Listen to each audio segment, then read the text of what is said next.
Now, what did you want to talk about when it came to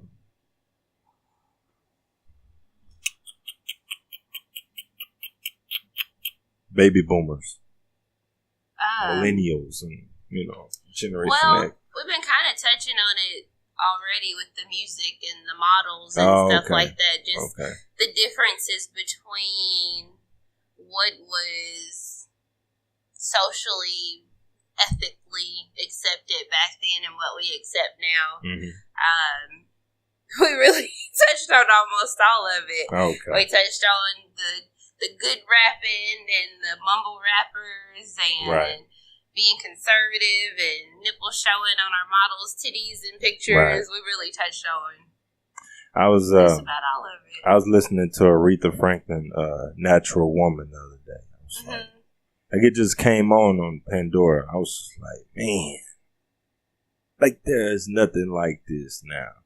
Nothing. Nothing. I'd be wondering what was the creative process. Was it just at an era where she was just so good, she just went in there and just said how she felt? Because it sounds so realistic. It does, right. It sounded like she was just singing about her experience, like how her man made her feel. Right. Yeah. It was real. Right. We need that. We need that back. Like, I always tell people all the time, at the Academy, they acknowledge movies that are realistic and movies that are epic in a lot of ways, and they're just centered around realism. Now, a movie like The Avengers might be great to watch for us or whatever, but it ain't gonna get no Academy Award. Mm-hmm. We need to really, really start putting emphasis on real music. Yeah. Like, I was listening the other day, and I didn't know the ape shit Beyonce and Jay-Z song was a Migos song at first. And there was a cover. The reference track, Beyonce said everything word for word. Mm-hmm. Exactly the way that the Migos said. I was like, what the fuck? What the fuck? Why? I don't know. I feel like Beyonce could have at one point been like an Aretha for millennials, but she took a turn. I can't even really say when, but she really took a Drunk turn. in Love. Yeah. Drunk in Love was the one. I remember because I'm like, real the ratchet. fuck she doing? Like, Beyonce trying to be Rihanna right now? What the fuck she doing? Yeah. Yeah, I agree. Like, she had songs like Halo, and she had big, epic songs. Yeah. And then she just swerving on it. What the fuck you doing, B? I'm still on the fence about that album, because I'm like, dang, she just got super ratchet. And somebody even told me, I think it was one of my cousin's friends, and he was like, he's a gay guy, but he was like, we needed a ratchet B girl. And I was like, we already had a ratchet Beyonce, Bootylicious, Bills. She didn't have to go back there. Right. And that was ratchet with some confines a little bit. She wasn't talking about riding a nigga dick and like surfboard and shit. She wasn't talking about that. Yeah. But, But then in the same breath, I was like, well, at least she married. Right. I wasn't mad at it. I was just like, you gotta do both, B. Yeah. Do both. Yeah.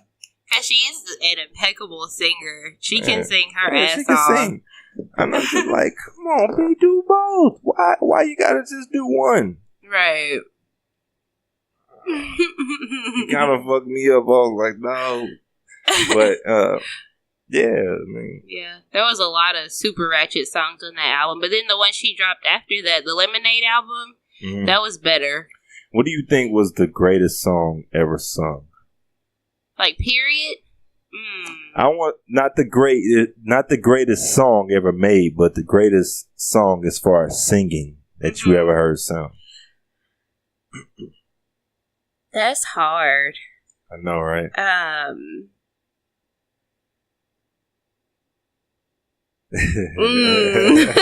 That's too hard. I don't know. I got a top 2, maybe a top 3, but I got Whitney Houston, I Will Always Love You.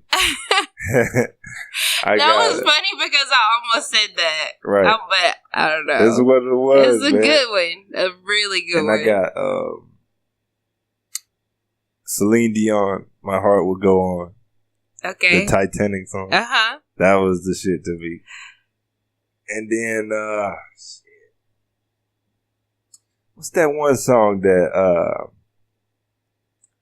Jennifer Hudson sang on Dreamgirls? I know what you're talking about. When they pretty much kicked her out of the group. Yeah. Crap. What's the name of that song? I should know this. Me and my mama used to ride in the car and sing this whole soundtrack. Something about You're Not Gonna Leave Me. You're Gonna Love Me. Yeah, like You're Gonna Love Me. That's that shit. I was like, damn, she blew that shit. She did. She definitely blew I would say out of the ones you picked, it'd be between that one and yeah, you got a top 3. I can't even choose between those 3. Right. There's some songs that I personally believe the greatest song to me was Michael Jackson, Man in the Mirror. I love that damn song. That's for me. Song. That song. It's good all around. I love the lyrics, the sound, the feeling. Yeah. Right. I'm spitting and shit. The feeling behind the song. Like, that song was the shit to me. Yeah. Man. I'm trying to think. I love some Marvin Gaye, though. Marvin Gaye has some shit, man. Definitely. Man, there's so many people in music. I love Sam Cooke. Born by the River. I like Sam Cooke. I've got a great aunt, actually. That's her favorite. That's about the only secular music she listened to is Sam Cooke. Sam Cooke had that shit, boy. Boy. I mean, even with artists like Jodeci, Drew Hill, What Happened? I know. Did you watch the game last night? The game? Football game. No. Boyz II Men sung the national anthem. There was just so much nostalgia in that moment. And me and Asher started talking about the Christmas episode when they were on The Fresh Prince. And man, what happened to men actually singing? Right. Right. Singing about good stuff too. That's the R&B I can get into. Yeah. It's Do we even have R&B anymore? I don't know. It's like with how do I say this? With Jodeci, it's like you had that whining type of music, but these dudes now, if they doing R&B, they straight crying. You be like, bro, you sound like a chick. Shut up. They still sounded like men. You know what I'm saying? Yeah. It was like the ain't too proud to beg sound. It right. wasn't just really crybaby. Right. Man, I always said, if I used to say this years ago, if I make it, I'm going to do a track with Keith Sweat. Because Keith Sweat was my first introduction to music. That's the first, his album, what is it called? I forgot the name of the album. It might have been Make It Last. But I remember the song Make It Last, In the Rain, song like that. That was my first time ever hearing music. And my mama used to play that and Anita Baker all the time, Caught Up in a Rapture. I love Anita Baker. Me too. Her voice. She sounds like nobody else to me. Right. Totally just her own sound, her own person. Right. Almost, she should just be in her own genre. It should just be called Anita Baker. Yeah. her and Sade is like that too. She needs her own genre. Yeah.